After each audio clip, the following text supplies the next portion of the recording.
In last week's video, we discussed why I believe a particular section of Matthew 27 should be understood as a literary device called a portent and should not be read as literal history. If you missed that video, click on the card above and go check that video out first. For the rest of us, today I want to discuss how this particular understanding of Matthew 27 as a portent can help you defend the resurrection. Let's get into it.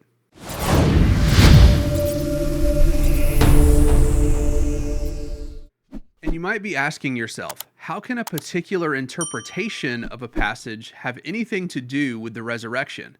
And that would be a great question. Let's take a look at the passage again to refresh our memories. And when Jesus had cried out in a loud voice, he gave up his spirit. At that moment, the curtain of the temple was torn in two from top to bottom, and the earth was shook, and the rocks were split. Also the tombs were opened, and many bodies of the saints who had fallen asleep were raised. And coming out of the tombs after his resurrection, they entered the holy city and appeared to many. Normally, when a skeptic brings up this passage, their critique is going to go something like this. Matthew is the only person who mentions this. Mark, Luke, John, the other New Testament authors, or anyone outside the New Testament does not mention this event, and therefore we have no reason to believe that this happened. They ask, don't you think if this really happened, more people would have spoken about it? But what if this passage is not meant to be read literally? If it's a portent, then it's just meant to make a theological point to Matthew's Jewish audience. And now, this would no longer cast any doubt on the historicity of the Gospels as a whole, or Matthew in particular. All right. Maybe if you don't take this passage literally, then it won't cast any doubt on the historicity of the Gospels. But what does any of this have to do with the resurrection? Oh yeah, that is the point of this video, isn't it? Alright, so here's the problem for the skeptic. This objection against Matthew 27 presupposes something that is going to make it difficult for them to reject the resurrection. Critical scholars have developed a number of criteria to evaluate the probability of historical authenticity of an attested event or saying in the Gospels.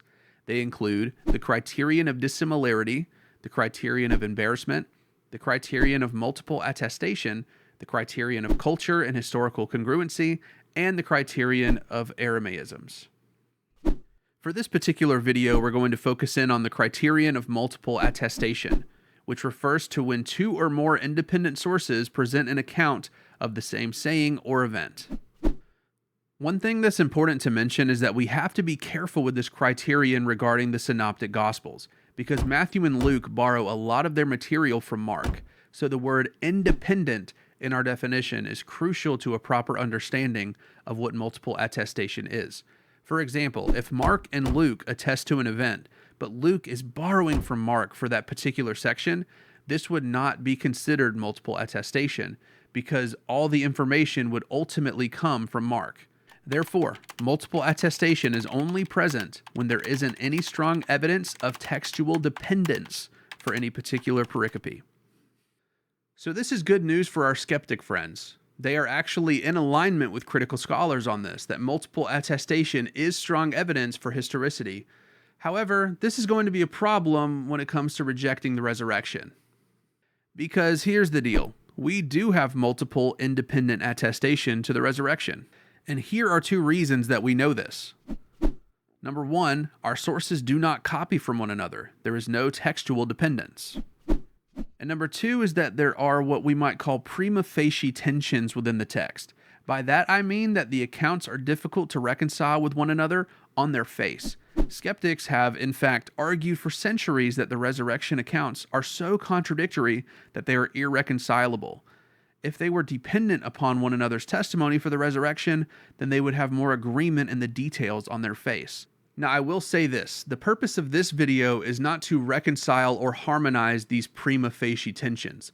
I'm simply pointing out that the existence of these tensions within the text are strong evidence for independent reportage for the resurrection. So, if someone wants to cast doubts on gospel reliability because of the portent in Matthew 27, due to its lack of multiple independent attestation, they're going to have a really hard time rejecting the resurrection itself. So here's how this dialectical tactic works. Next time your skeptic friend wants to cast doubts on the reliability of Matthew because of Matthew 27, you can say, well, that's actually to be understood as a portent, a literary device, and shouldn't be read literally. Therefore, it doesn't cast any doubts on the historical reliability of Matthew. And you've kind of just implicitly admitted something that's going to make it hard for you to reject the resurrection, and that's multiple attestation is strong evidence. Why don't we talk about the fact that we do have multiple attestation for the resurrection, and you tell me why you still reject it? So, let's do a quick recap. Matthew is not recording a historical event where people literally walked out of their graves, and he did not intend this passage to be understood this way. He is employing a literary device called a portent to let us know that Jesus, the man who had just died, was a very important figure, and he wanted to point his Jewish audience to the upcoming resurrection and connect it to what had just happened on the cross. This means that this story casts no doubts on the historicity of the Gospels. If Matthew did not intend for this passage to be taken literally, then we no longer have to question the historical reliability of this particular pericope. Next, if a skeptic wants to question the reliability of the Gospels due to the portent lacking multiple independent attestation, they're going to have a really hard time rejecting the resurrection, because we do have multiple independent attestation for that.